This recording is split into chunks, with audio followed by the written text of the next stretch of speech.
Magandang gabi po, mga kabikay. Welcome po sa ating Barangay Kapre. Ako po muli, si Boy Kapre. At tunghayan po natin ang isang kwento na handog sa ating Barangay Kapre. Hango sa tunay na buhay.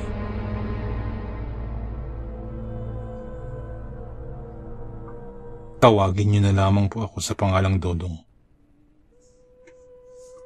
Tubong Mindanao. At ang kwentong ito ay naganap taong 1975. Noong panahon na yun, ako'y isang musmus na bata pa lamang. Nasa edad 11. Kami ay nakatira sa isang malaking bahay sa gilid ng bundok sa lalawigan ng Bukidnon. Medyo may kaya kami sa buhay sapagkat naging matagumpay ang negosyo ng aking mga magulang sa pagtatanim ng pinya at saging. Kami 5 magkakapatid. Ako ang pangatlo. Ang aking mga kapatid ay sina Kuya Junior. Siya ang pinakamatanda na nung panahon na yun ay nasa high school na. Si Ate Rose na 2 taon naman ang tanda sa akin.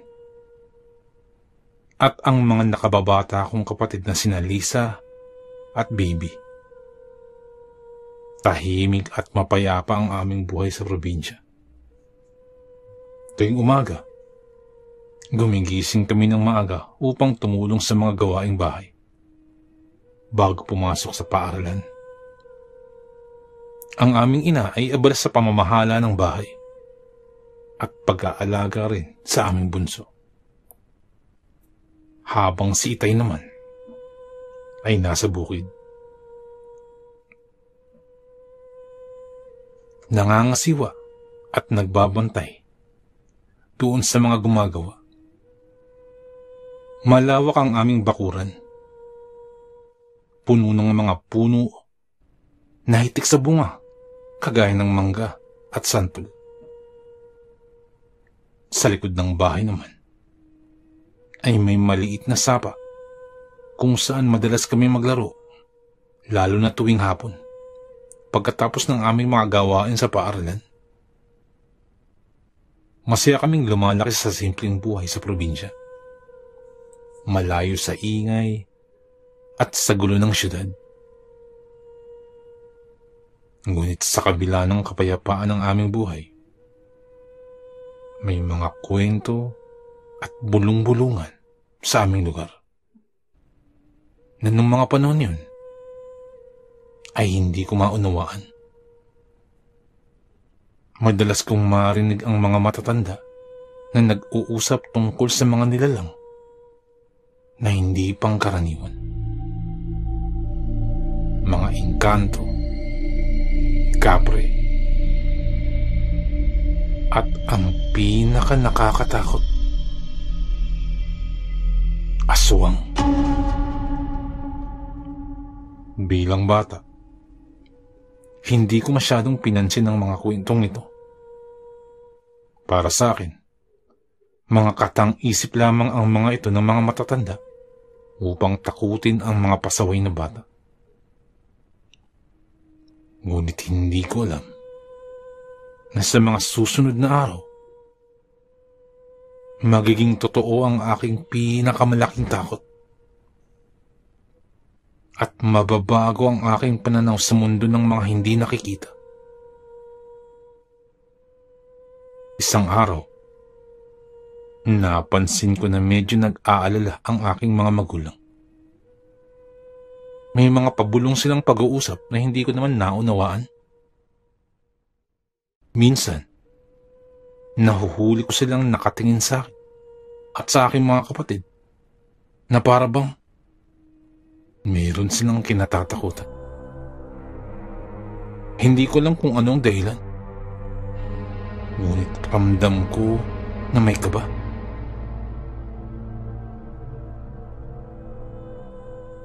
Anak, hanggat maaari, iwasan niyo ang magpagabi sa labas. Hindi naligtas ang panahon ngayon. Wika ng aking ina. Nasa boses pa lamang ay nag-aalala na. Bahagya lamang akong tumango. Tanda ng pagsang-ayon. Hindi na lang ako nagtanong sa kung bakit dahil bilang isang bata ay wala naman talaga akong pakialam ng mga panahon yun. Lalo na tungkol sa mga bagay-bagay sa kapaligiran. Nang sumunod na linggo, ipinakilala sa amin ng aming ina ang bagong kasambahay namin. Isang yaya na tutulong sa pag-aalaga sa aming bunso at ganoon din sa mga gawaing bahay. Nang umagang iyon, ay dumating si Yaya Melba. Isang babaeng may katamtamang edad. Malapad ang ngiti. Maaliwalas ang mukha. Pagkadating niya, ay ipinakita niya agad ang kanyang kasabikan upang magtrabaho sa amin. Niyakap niya kaming lahat.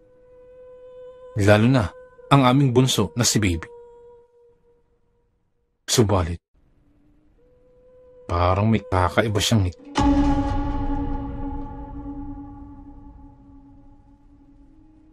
Ngunit, parang may kakaiba sa kanya. At iba din ang gaan ng kamay niya na agad ko namang naramdaman. Mga anak, ito si Melba. Siya ang tutulong sa atin dito sa bahay. Pakilala ng aming ina. Mabilis kaming nakalapit kay Yaya Melba. Magaan ang kanyang pakikitungo.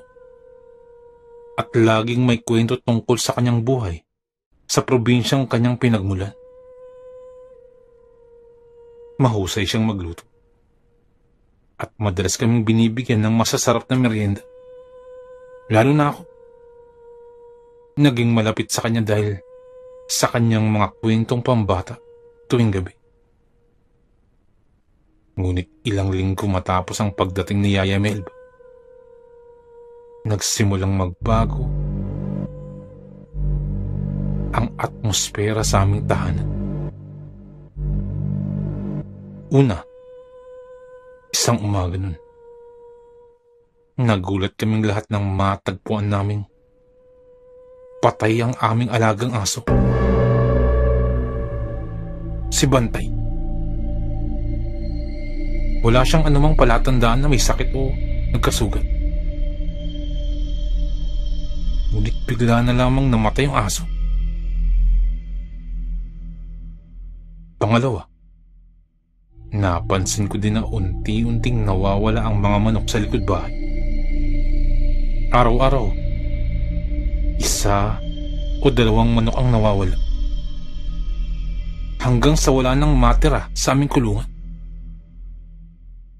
Pangatlo, may mga kakaibang ingay na naririnig tuwing hating gabi. Minsan ay parang kaluskos ng mga dahon. Minsan naman ay parang mga yapak na palapit sa aming bahay. Natatakot akong bumangon.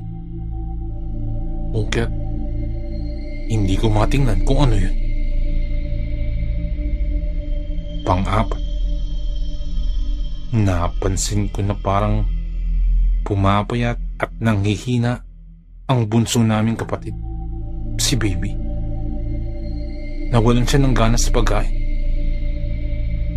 at laging umiiyak tuwing gabi. Kahit anong pag-aalaga ang gawin ni Yaya Melba, hindi gumagaling ang kalagayan ni Baby. Isang gabi, nagising ako sa isang malakas na sigaw. Mula ito sa kwarto ng aking mga magulang.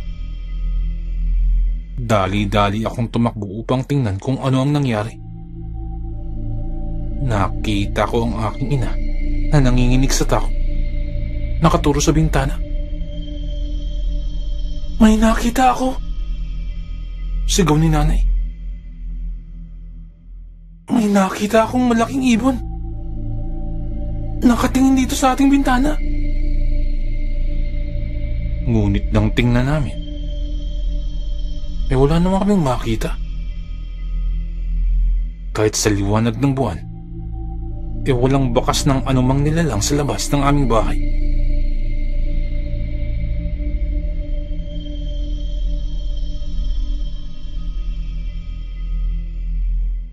Kinabukasan, lahat kami ay nasa hapagkainan.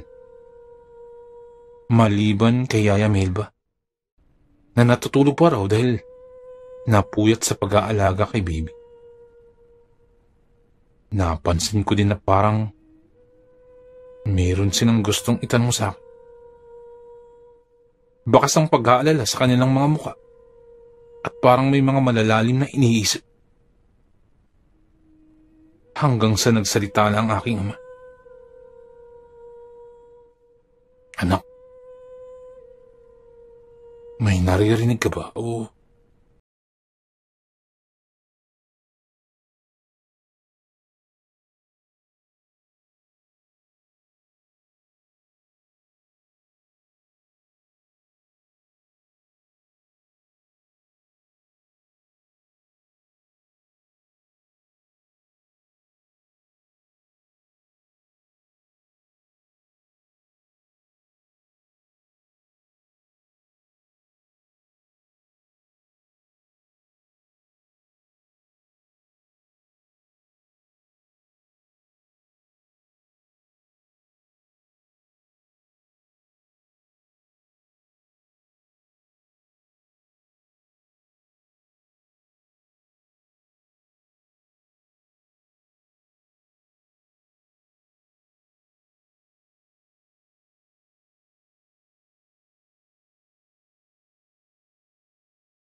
Bakit parang hindi nagulat si Yaya sa nangyari? Bakit parang sanay na sanay siya sa ganitong pangyayari? Nang gabi na yun, ay nahihirapan ako makatulog. Paulit-ulit na bumabalik sa aking isipan ang nakita ko. At sa aking pagmumulat, parang may narinig akong kaluskos sa bubong. Isang malalim na paghinga sa labas ng aking bintana. Nang biglang bumukas ang aking bintana, napasigaw ako sa takot. Nang tumambad sa aking paningin, ang isang aswang. Nanlaki ang aking mga mata. Dala ng matinding pangamba. Hindi ako makagalaw sa aking kinaroroonan. Isang kahindik-hindik na nilalang ang nasa aking bintana. Ang balat nito ay kulay abo. Tila malambot. Parang hubad na laman. Ang mga mata nito ay malaki at kulay pula. Nanginginig sa dilim, tulad ng mga baga sa apoy. Ang bibig nito ay punong-puno ng matatalim na ipin. May mga dugo pang tumutulo sa mga sulok. Ang kamay nito ay nagtataglay ng mahahabang kuko na parang mga talim. Tila handa ng pumunit ng laman. Ang pinaka nakakatakot ay ang amoy nito. Isang napakabahong samyo na parang nabubulok na karne. Bukod pa rito, ang nilalang ay may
dala ng matinding takot at galit.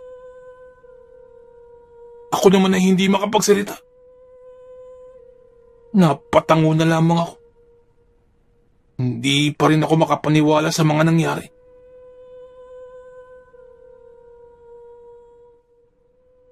Kinaumagahan, nagulat kaming lahat nang makita si Yaya Melba. Ang kanyang muka ay puno ng mga pasa at sugat na parabang nasunog. Anong nangyari sa iyo, Melba? Tanong ng aking ina. Tila nag-aalala. Ngumiti lamang si Yaya Melba. Ngunit napansin kong may kirot sa kanyang mga mata. Ay wala po. Napaso lamang po ako kagabi habang nagluluto. Medyo natumba ako. Nadaganan ng kaldero ng mainit na sabaw. Pasensya na po. Napabayaan ko ang aking sarili. Tugon ni Yaya Melba. Napansin kong nagkatinginan ng aking mga magulang. May pagdududa sa kanilang mga mata. Ngunit wala silang sinabi. Isang gabi. 12:00 na ng hating gabi na. Nang bigla akong nagising, dala ng matinding uhaw. Ngunit bago pa ako makabangon, ay narinig akong kalabog mula sa aming kusina. Dahan-dahan naman akong lumabas ng silid upang tingnan ng ingay. Habang palapit ako sa kusina, biglang bumilis ang tibok ng aking puso. May kakaiba sa hangin. Isang mabigat na pakiramdam na may kasamang amoy ng dugo. Nabubulok na laman. Nang makarating ako sa pintuan ng kusina, napatigil ako sa aking ginagawa. Si Aya Melba, nakatayo habang nakatalikod sa akin. May kakaiba sa kanya. Unti-unting lumingon si Aya sa aking direksyon. At nanlaki ang aking mga mata sa takot. Ang kanyang mga mata ay nanlilisik. Pula. Nagngangalit. Ang kanyang bibig ay unti-unting lumaki. Lumabas ang mahahabang pangil. At ang kanyang balat ay naging kulay abo. Yaya, nasambit ko na lamang. Biglang nagbago ang kanyang anyo. Ang dating mapag-aruga na Yaya ay naging isang nakakatakot na nilalang. Isang aswang. Nagbigla na lamang akong napasigaw. Aswang! Tulungan niyo ako! Narinig ko ang mga yabag mula sa itaas. Sana'y nagising ang aking mga magulang. Ganon din ang aking mga kapatid. Nang bigla rin may sumigaw. Sigaw ng aking ina. Nang makita nilang aswang sa kusina, napatas sila sa takot. Ang aking ama ay mabilis na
dugo na lamang ang natitira. Napaupo ang aking ina sa